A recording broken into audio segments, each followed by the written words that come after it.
Welcome to One-on-One, the Daily Items weekly digital program featuring Susquehanna Valley newsmakers interviewed by Daily Item reporters.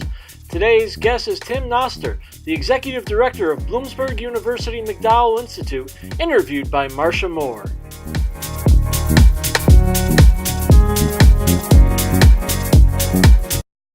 Attention Central PA truck buyers! SMC is where you want to be in March for the largest truck sale in their history. Choose from over 125 new Ford trucks with savings up to 15 grand. Sunbury Motors has new Ford F-150 4x4 crew cabs priced as low as $39,619. During Sunbury Motors' 71st annual new Ford truck sale, every new F-150 will come with a complimentary accessory package. This $800 accessory package includes a tonneau cover, wheel well liners, and all-weather floor mats. Hi, I'm Marcia Moore. We're with Tim Knoster from the McDowell Institute at Bloomsburg University. Welcome, Tim. Pleasure to be here. Can you describe for us what the McDowell Institute was set up for and what you're doing? Well, the McDowell Institute's been here at Bloomsburg University. It's kind of nested within the College of Education here at BU. It was established back in 2012 with the initial primary mission of enhancing the educator preparatory programs with the large number of professional or pre-service educators that came through our program. Susan McDowell, our primary philanthropist, thus the name McDowell Institute, really wanted to make an impact on educator pre-service training to better prepare educators to address social, emotional, behavioral wellness types of issues. Things that we kind of affectionately referred to as non-academic barriers to learning, things that no matter how good or facile a teacher becomes at lesson planning and delivering instruction, there's stuff that can still get in the way of kids achieving and learning to a rate that's not just expected, but a rate that is commensurate with what their capacity truly is. So a lot of times those things evolve around social, emotional, and behavioral wellness types of issues. So early on, we really focused almost exclusively on how to do what we referred to as kind of value-added experiences for our education majors. So we'd start those on a small scale, whether it would be with, just to illustrate some video modules that we had created, or providing more evidence-based training like youth mental health first aid training or question, persuade, refer, which are both examples of suicide prevention training or sometimes referred to as gatekeeper training. We would start those out on a small scale and kind of pilot them, try them on for size with small cohorts of students. And then with rare exception, what we found that the impact of those trainings was so profound with our ed majors, and the logistics were not insurmountable to kind of problem solve after piloting, that those things have become essential requirements for any education major coming through our program. So that's one of the things that really, I think, positions graduates coming out of the BU College of Education really, I won't say ahead of the curve, but are at least better prepared to really address those social, emotional, behavioral needs. You've been requiring educational students to take those courses for how long now? Correct. Well, it varies from different programs or initiatives because we brought them in stages or waves. Yes. So for example, youth mental health first aid training has been a requirement for our ed majors now for well over 2 years. Question, persuade, refer training is just at the back end of its pilot phase. So it's in its first year, coming up in the fall of 19, being a requirement for everybody. The video modules I referred to, we developed those and brought those in waves and stages also over the course of the last 3 years. So some of those video modules have been a required part of a core course in the College of Ed for going on 3 years now. Others just got through their pilot phase the end of last year, and they're in their first year of being a requirement. Well, we're going to skip around a little bit, but sure. We were talking a little bit about the partnership that you have with the United Way and with local school districts. Explain that to us. Sure. Well, one of the things that we strategically started to do once we I won't say became fully comfortable with, okay, our ed programs are where we want them to be, because we continue to build those. But one of the logical things that was really important to do was to provide outreach and support to school systems. Mm-hmm. And when you think about building mental health literacy, destigmatizing mental health issues, including but not limited to suicide prevention endeavors, that's not something that one historically has been viewed as a school's responsibility or something that schools are well versed in. However, it is more or requires more of what I would describe a real community school partnership. And in this regard, we're really fortunate that locally the two United Ways here in proximity to Bloomsburg University, the Greater Susquehanna Valley United Way under Joanne Troutman and the Columbia Montour United Way under Adrian Mayle, have as top priorities mental health issues, trying to address the opioid epidemic that we're experiencing, in tandem with a focus on youth mental health in particular. And that's a bit unique. Not all United Ways in the Commonwealth of Pennsylvania have those priorities. Not that they're not interested in them, but they didn't target them as top priorities. But these two United Ways did that. So it was really just fortuitous that they had this primary mission. The McDowell Institute had this primary mission. So I don't remember, to be honest with you, if Joanne Troutman reached out to me or I reached out to her or how it happened, but we strategically did decide to start to have some conversations. Well, let me ask you this. As an educator, as a professor, how important of an issue and how big of an issue is mental health issues with children? Sure. To the educational process? Yeah, it's, obviously, mental health issues or social, emotional, behavioral wellness is relevant to every one of us. You, me, kids, elderly, etc. It's a part of who we are as human beings. Mental health issues have been, or have always been, in many ways, if not a prerequisite, part and parcel with trying, as an educator, trying to facilitate academic achievement. Just more recently, though, in the past 5 to 10 years, I believe that schools and communities have started to acknowledge that the level of mental health needs that exist far exceed what anybody ever would have imagined, to some extent, in their worst nightmares. When you look at the increasing rise, just to illustrate, say, of suicide, in the last decade, the suicide rate has increased about 70% in 10 years for youth ages 10 to 17. But that's not occurring in a vacuum or in isolation. When you look at the suicide rate in the United States, we have seen adjusted for age, of course, we have seen over the past 30 years close to a 33% increase in the rate of suicide in the United States, which is different than the age-adjusted rate when you look at suicide globally in that same time frame. In fact, when you look at that globally, age-adjusted again, you actually see a reduction of about the same amount. So the reality is that I think more and more people are actually at a place of not just acknowledging the need, but actually labeling it as what it is. It is a public health crisis.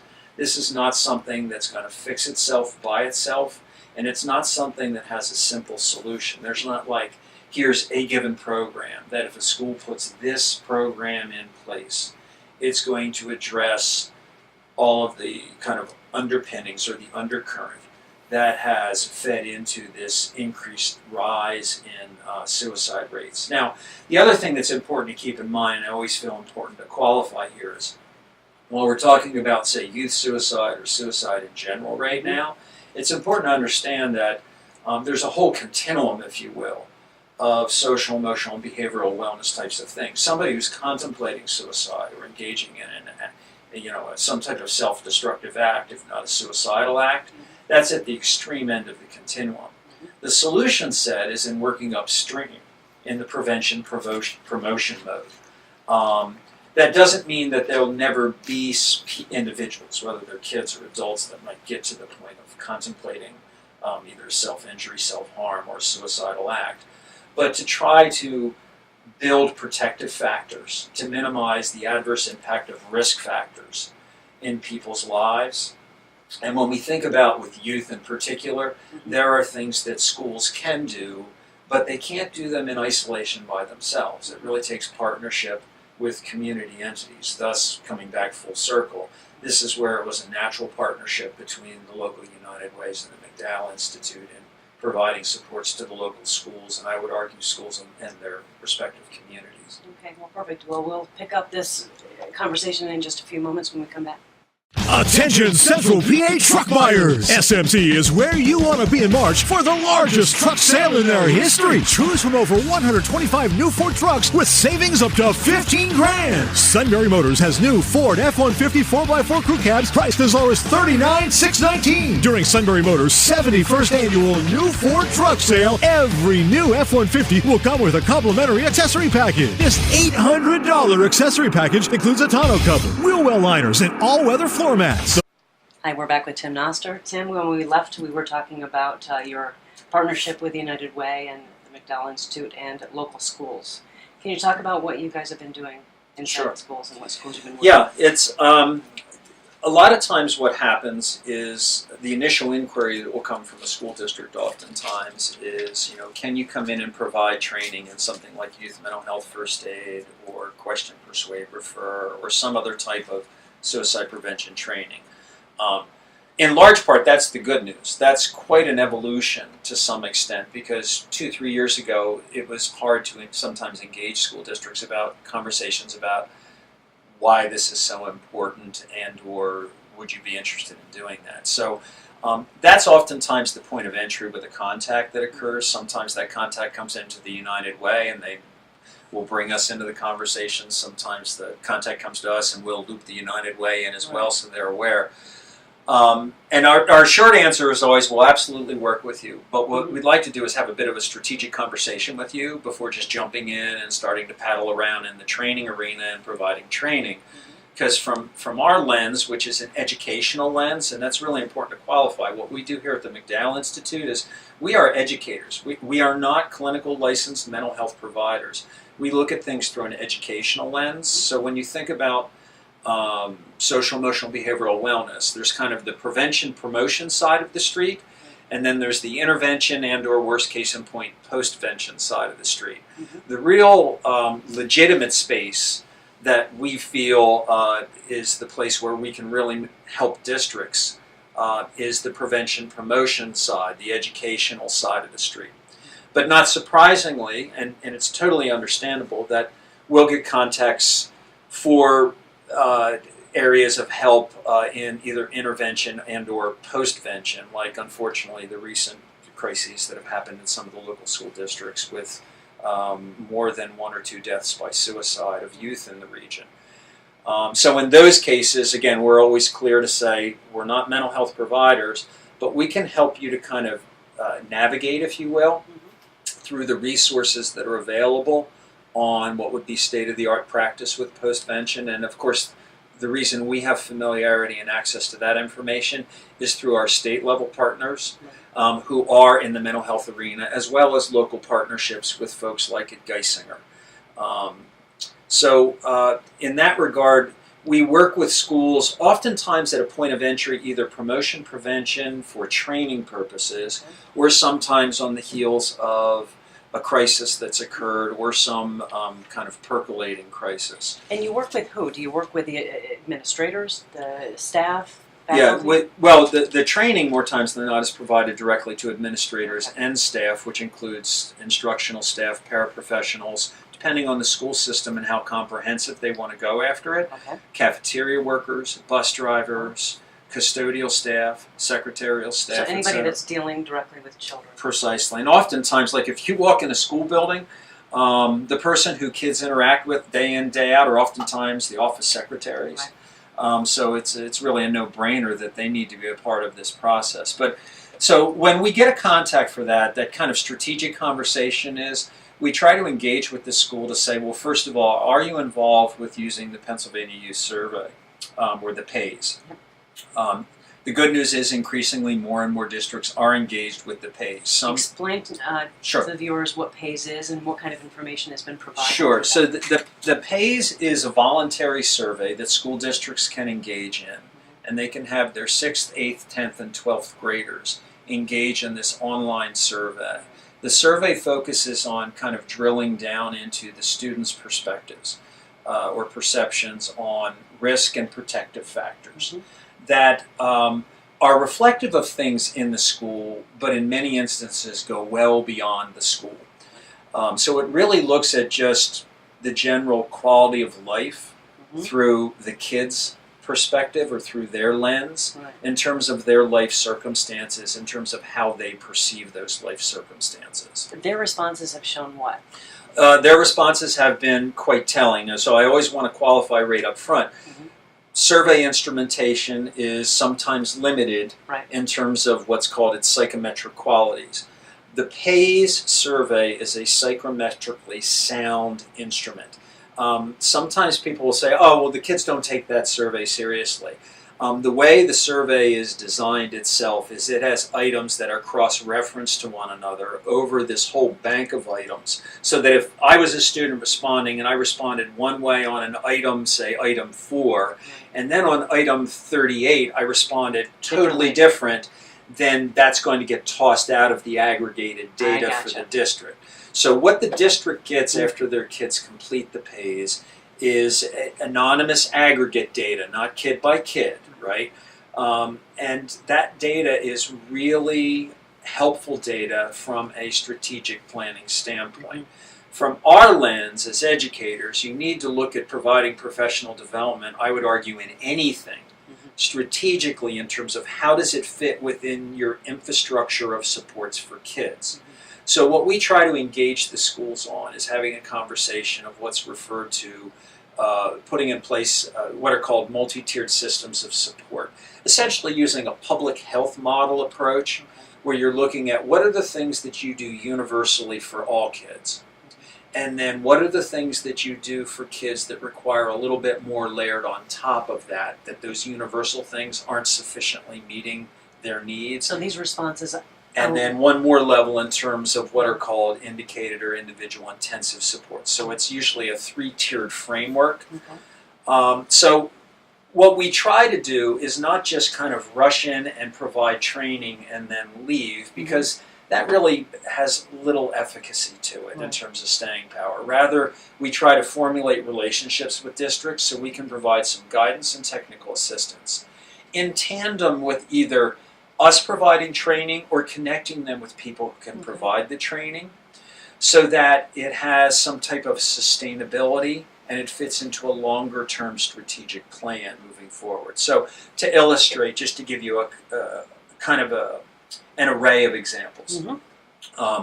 Some districts we've worked with, we've provided as a starting point training in either youth mental health first aid or question, persuade, refer, with the understanding though that while we're starting here, we want to work with that district to build capacity and momentum to really look strategically and longitudinally how to partner with their communities to bring in school-based mental health, build in things like universal screeners, social emotional learning curricula, etc., etc. One district that we've had some pretty extensive involvement with for going on close to 3 years now is Milton Area School District. Milton in this region, in Northumberland County, to their credit, really was one of the districts early on that has been engaged with the PAYS for more than a year or two, and also really owned their data, embraced their data, and have made publicly available their data, which was a bit risky because of the messaging that's involved with that. So as a result, we really reached out to them initially, where I made a contact to Kathy Keegan, the superintendent, and essentially said, hey, I actually read in the daily item, about your PAYS data, and we started to just have some conversations, and based on what was very clear about their seriousness of using that data to inform their practice longitudinally, it was a very easy decision for us to say, with our limited resources, we're all in with you on this. If that's where you're trying to go, we'll be right there with you. And I know that there are other partners that they're already working with, like the United Way, etc. And does that help? Because, I mean, by doing that, they're engaging the public, the community as well. Precisely. And how important is that to Precisely. have the community involved? Yeah. Because a lot of schools, feel like they're being criticized. They're not doing enough. At Midwest, there's a lot of talk about they're not doing enough to address bullying. How do you address that? How do you combat that? Yeah, and that's a legitimate concern from an administrator's perspective too, because it can, especially with something as viscerally, emotive in nature, such as say suicide, something extreme like this. What can happen is the analogy I use is it's like the district can become sticky flypaper. Everything's going to stick to it. Right. Bully prevention is a classic example. Exposure to bullying, whether it's constant witnessing of and or being the direct target of bullying, is an example of a risk factor. And depending on the student and their life circumstances, that risk factor can be stressful or lead to what might be considered a toxic level of stress, right? We all react and respond differently to different things. So even in school systems that are really putting in place evidence-based social-emotional learning curriculum, bully prevention component parts of that, substance abuse prevention component parts of that, even in those districts, they themselves will say, we need to be doing more for bully prevention. Having said that, you could put the most extensive bully prevention curriculum in place, say in a Midwest or Milton or Southern Columbia or any other district, and that by itself will not sufficiently address the issue. So the way to engage in that is really acknowledging up front it has to be a community-school partnership. A partnership requires dialogue. Dialogue requires shared information and some type of ground rules and a structure to work through to have that conversation. No school in isolation can really comprehensively address the social, emotional, behavioral wellness needs of their student populations, just as no community organization, the ministerium, the Chamber of Commerce, the medical community. It takes a partnership to look at this, because the reality is that kids live in families, families live in communities, and schools are in communities. So it has to be we're in this together. Tim, thank you so much for taking the time. Sure, it's my pleasure. Thanks for watching One on One. Be sure to tune in next week for another edition.